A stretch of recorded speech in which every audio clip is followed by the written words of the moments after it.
You think this sound belongs to the modern world? Think again. The first vending machine wasn't born in the neon streets of Tokyo or New York.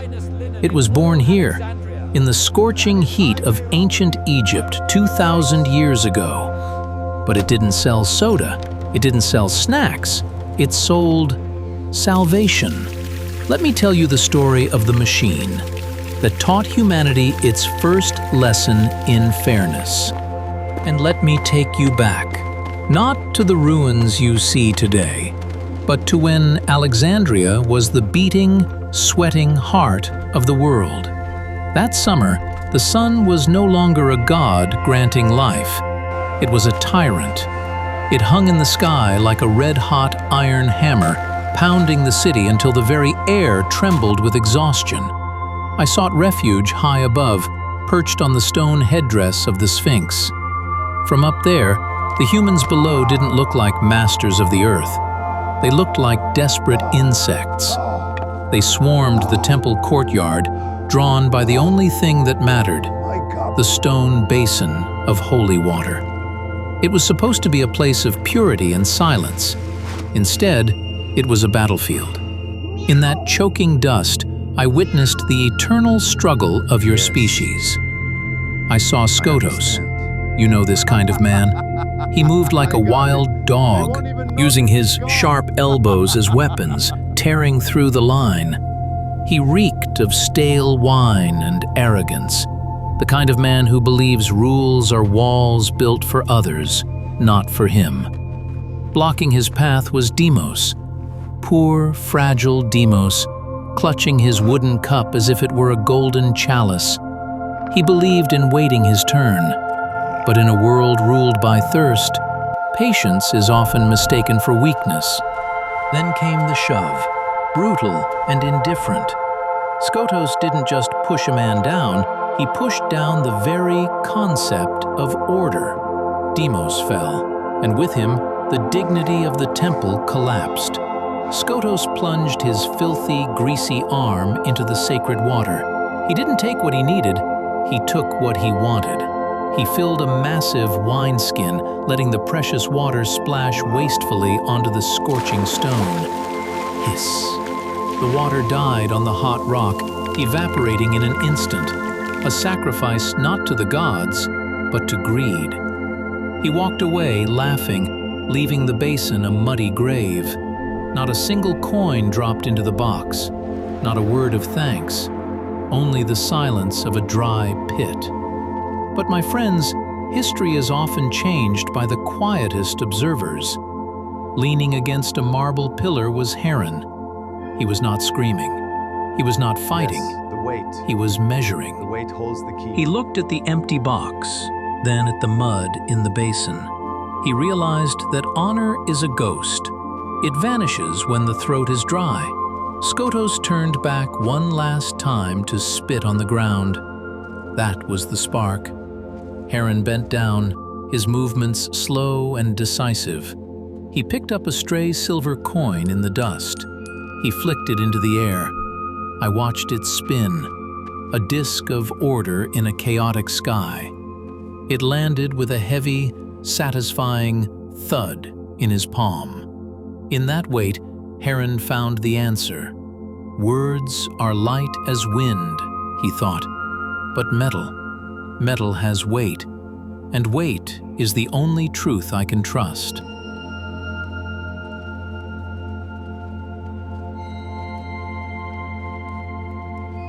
Night fell over Alexandria, bringing the mercy of cool air. But in Heron's workshop, the fire of creativity had just begun to burn. This room, it was a cathedral. It smelled of cedarwood, lamp oil, and the musk of old parchment, a scent that makes my whiskers twitch with delight. While the city slept, Heron declared war on disorder. I lay across the table, my tail acting as a paperweight for his unraveling scrolls. He dipped his reed pen into the ink, and the scratching sound, scritch, scratch, was the only music in the room. He was not drawing a weapon. He was drawing a god. A mechanical god. He drew a perfect circle, the mouth of the jar. Then he drew a straight line cutting through a pivot. The lever, the holy balance of Archimedes. His vision was radical, a machine that would act as the gatekeeper. No priest to bribe, no guard to intimidate, just a cold, hard equation. On one end of the lever, he drew a pan to catch the coin. On the other, a plug to hold back the water. It was a contract written in bronze. Give, and you shall receive. That's it. That's it.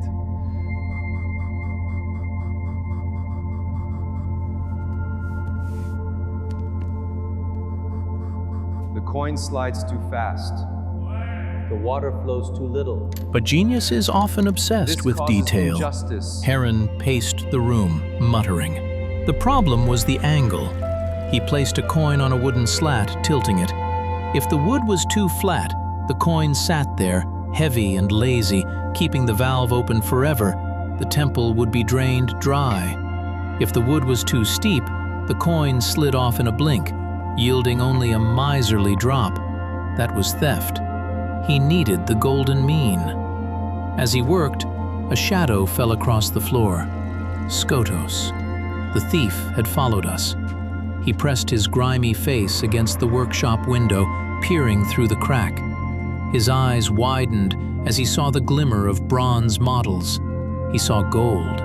He saw loot. He did not see the future. I could not let his filthy soul stain this birth.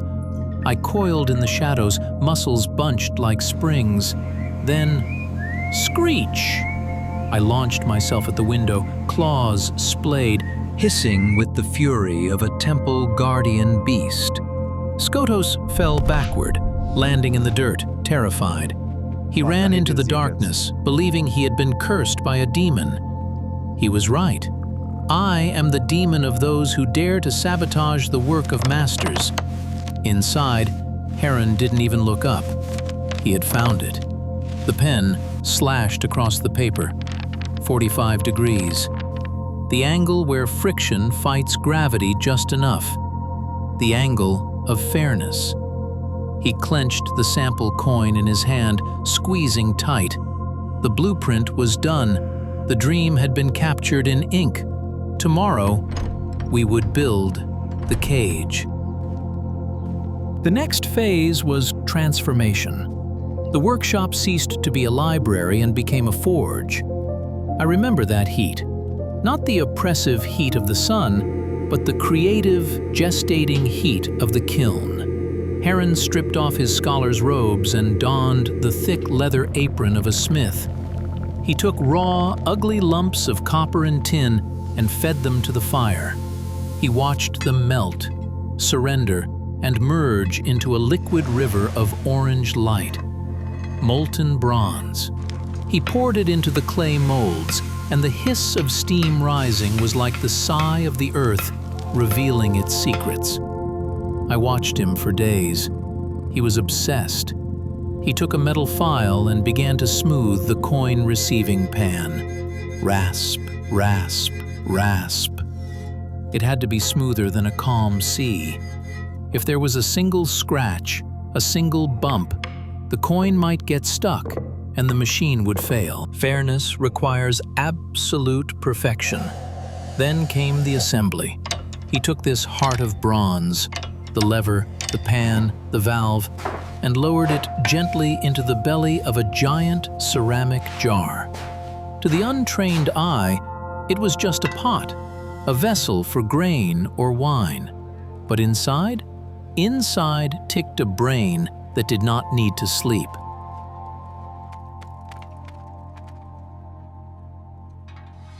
He attached the spout, sealing the joints with beeswax, his fingers black with soot and care. He was building a fortress. The moment of the test is etched in my memory. The room was silent. Dust motes danced in the shaft of light. Heron picked up a bucket and poured water into the jar. Glug, glug.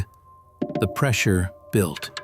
I sat on the rim, ears swiveled forward, listening for the treacherous drip of a leak. Nothing. The spout remained dry. The machine held its breath. Heron's hand trembled slightly as he held the silver drachma over the slot. He let go. Clink! The sound rang out inside the hollow belly, crisp, metallic, decisive, and then magic.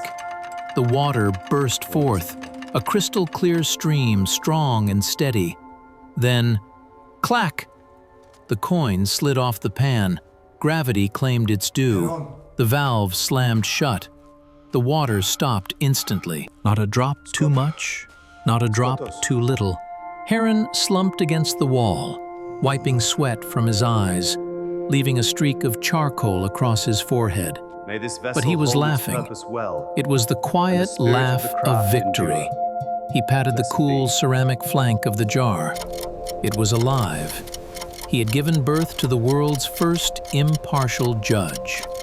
Judgment Day. The machine was carried out to the center of the temple courtyard. It stood there, tall and enigmatic, baking under the sun. A simple wooden sign hung from its neck. 5 drachmas equals 1 cup of water. The crowd gathered, whispering, pointing.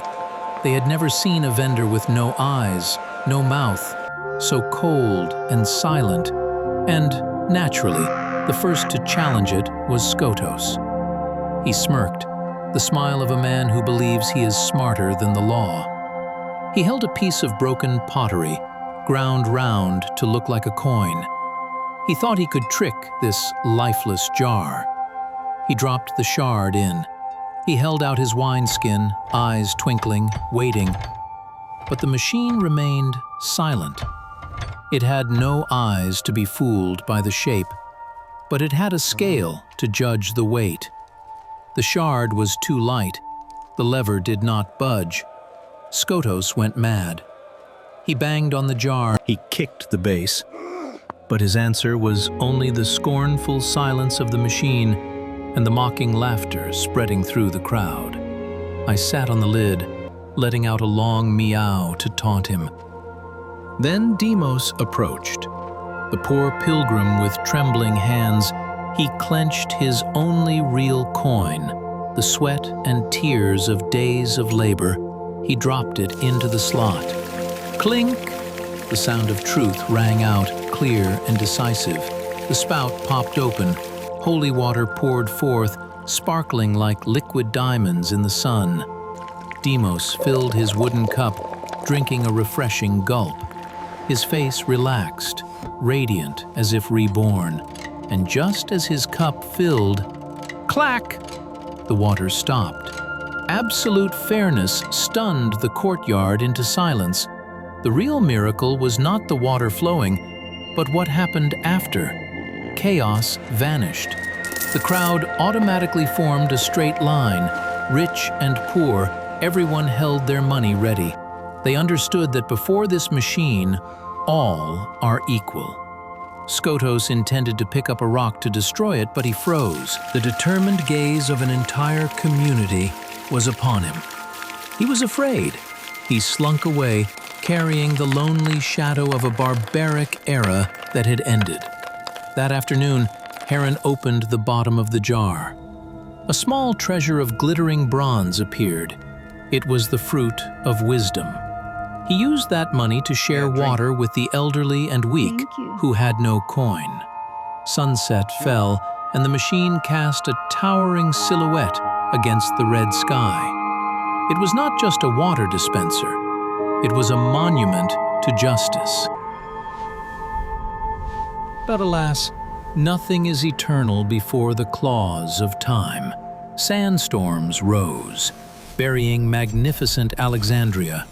The temple collapsed, and the ceramic machine shattered, lying silent under the earth for 1,000 years.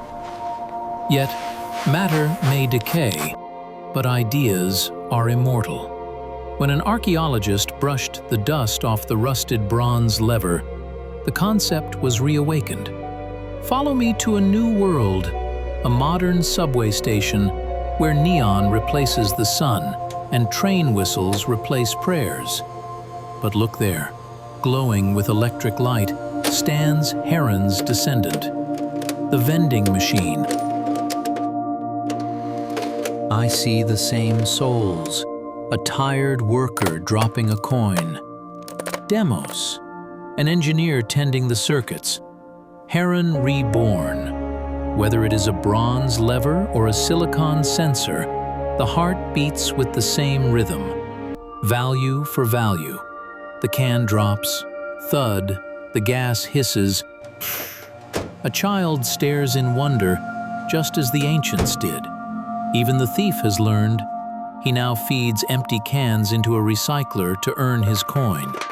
The machine has taught what words could not. I walk unseen through the crowd. A drop of cold condensation falls to the floor, looking just like that holy water in the desert. The form changes, but the law of fairness is immutable. Heron's wisdom lives on, and the sound of the falling coin, clink, clank, that echo will resound forever, the heartbeat of a civilized world.